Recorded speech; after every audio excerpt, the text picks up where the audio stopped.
Hey everyone, how's it going? Hey everyone. Today we're together again, and what we wanted to cover is one of the things we do at Defy, and that is we track weight pretty much on a daily basis. So Capri, why do we advise people to do that?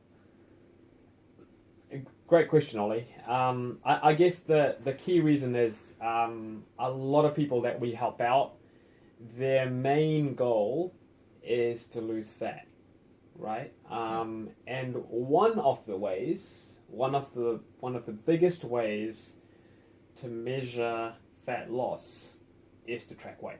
Yeah. That's the bottom line.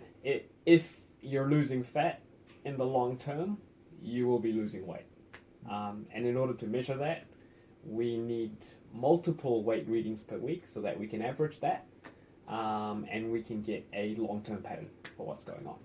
Oh, okay, so we track every day just to get an average rather than see what I weigh. 100%, because the thing is, depending on the amount you sleep, depending on what you eat, depending on how much exercise you do and when you do it, your weight fluctuates day to day.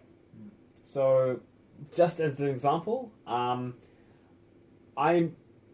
days I do lower body workouts, I end up working out less than the days I do upper body. But I'm always lighter the morning after doing legs because they're just a bigger muscle, right? So my weekly measurements fluctuate quite a lot, right? But the average of those measurements gives you a better indication of what the long-term trend is. Oh, okay. Yeah. That makes sense. Yeah. So you're saying after exercise I should just weigh myself, like get home at night, do my exercise, then weigh myself? Oh, great question. Great question, Ollie. And this comes up, I actually see it quite a lot at the gym where right after the workout, people jump on the scale and they're like, oh, the scale's not moving down. I don't know what's going on. I've been working out for 2 hours. And I think if people are weighing themselves at the end of the day, there's just far too many variables. The amount of water you've had, the type of exercise you've done. Personally, the recommendation that we have here at Defy is for people to get up in the morning after a normal day's sleep. So if you've had a busy day and you haven't had as much sleep, that may skew the average. But if you've had a normal day's sleep, to go to the bathroom and before you eat or drink anything, to hop on the scale and to do it first thing in the morning. Oh, okay, so wake up, go to the bathroom. Yeah. Okay. Yeah. And that's simply because it takes out some of those variables, not completely. It doesn't completely eliminate them because chances are the food you ate the night before is still going through your digestive tract.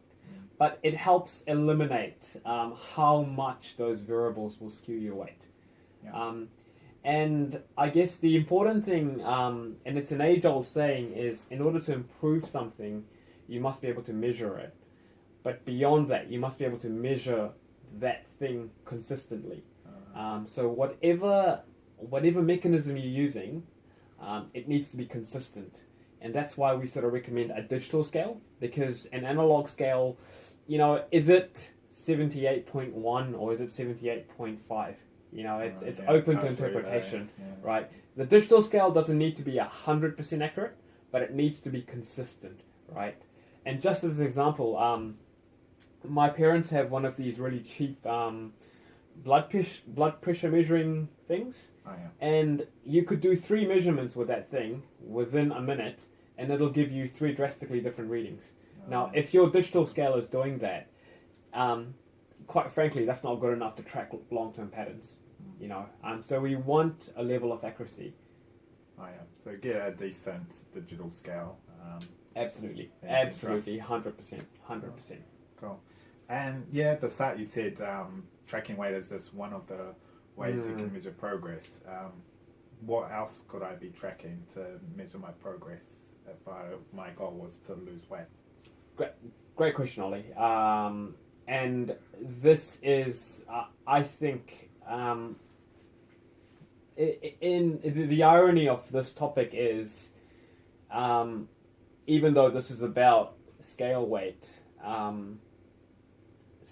isn't everything, right? It's important in the long term, but there are other ways in which people progress, right? If someone's goal is fat loss or leading a healthier lifestyle, there are other things that contribute to this besides just scale weight.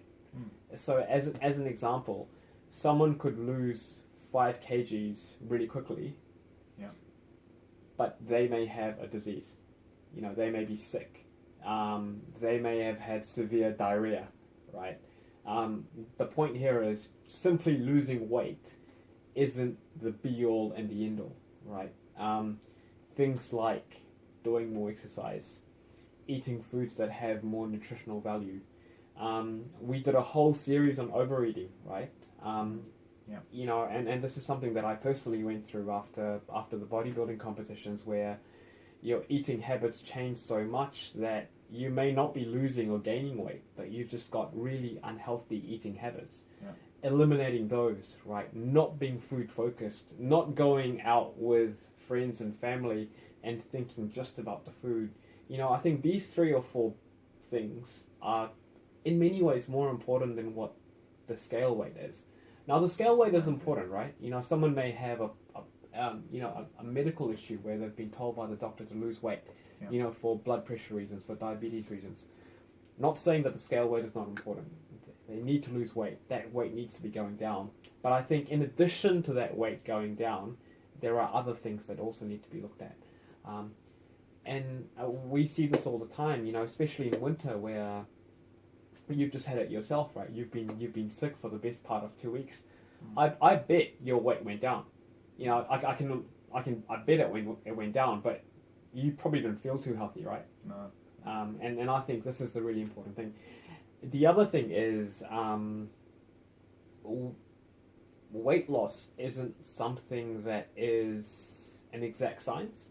So we know that as long as you create a calorie deficit, you will lose weight. But what we don't know is exactly how much weight you will lose and when you will lose it.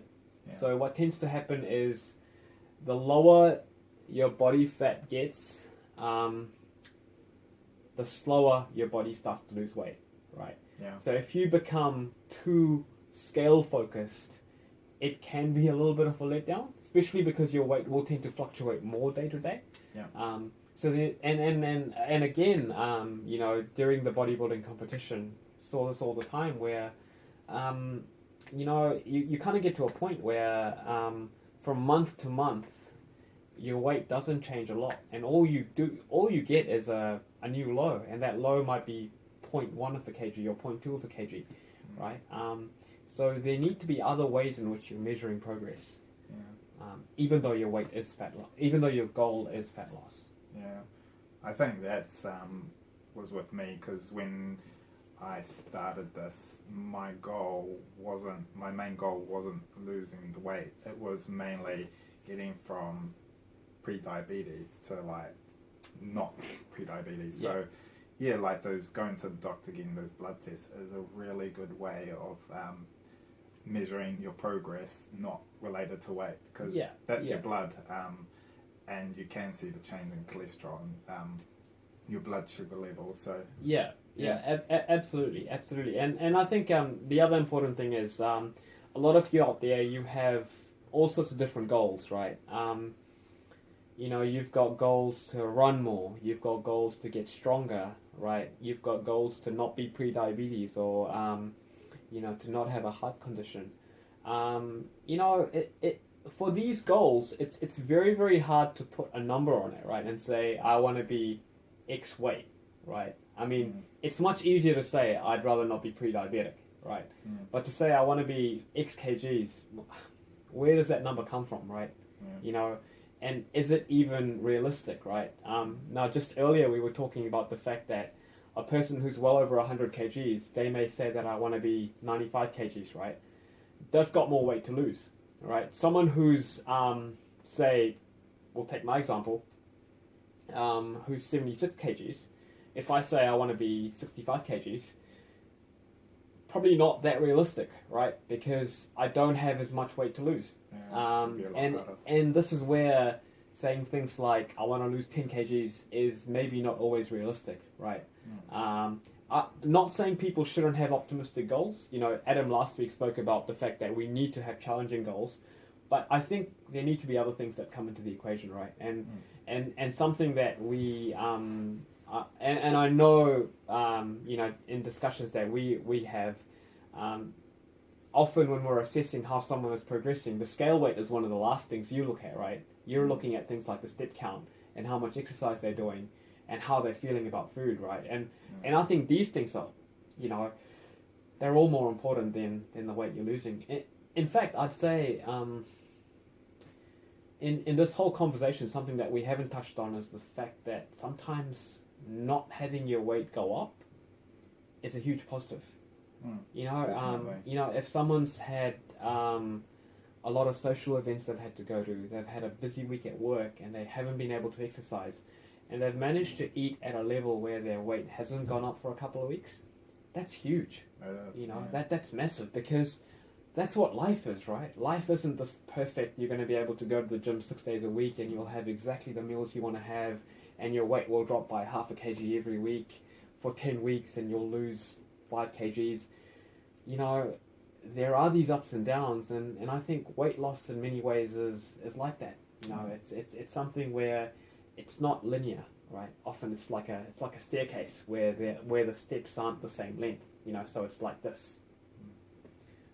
And I think that's kind of something really important for anyone out there who's got a weight loss goal to consider, that you really want to be doing this for the long term, right? Because if your goal is to lose a lot of weight in the short term, chances are there are no sort of healthy ways to do it. Yeah. Oh, thanks, Skipper. Yeah. Thank you, I Ollie. think that was, I hope you found that useful. So, yeah, it's good to weigh yourself every day, cause just to get the long-term average. Daily weight doesn't really matter too much. And, yeah, find other ways you can track your progress as well. Yeah. And, yeah, if you've got any questions, let us know. We're always happy to answer them. Yeah, have a good week. Thank you, guys. Thank you, Ollie. Cheers. See ya.